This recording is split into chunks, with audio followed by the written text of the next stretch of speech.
I'm Laura Eramian, and I work in the Department of Sociology and Social Anthropology at Dalhousie University. One thing that I think is really important as far as supporting first-year students' success is to encourage students to come and see us in our office hours early on.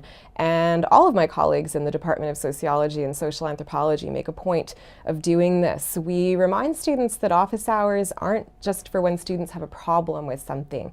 And it's really important for them to come and to meet us and to introduce themselves early on. And we like it too, because that way we get to put a face to a name in our first year classes, which isn't always that easy to do in large courses. On the most practical level, I think it really matters for students to know what to expect in their classes on a day-to-day basis.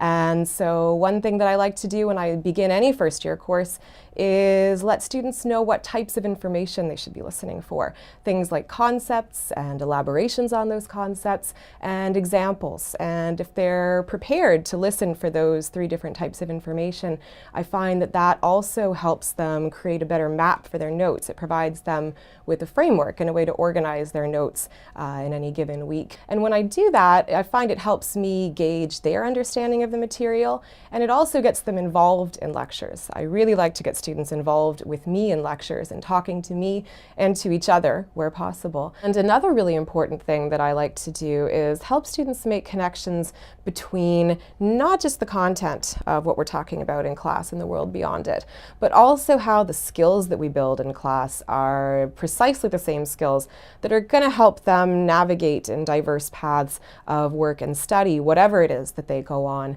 to do. So building skills like being able to listen and take clear notes at the same time is a really important skill for a lot of different kinds of career paths.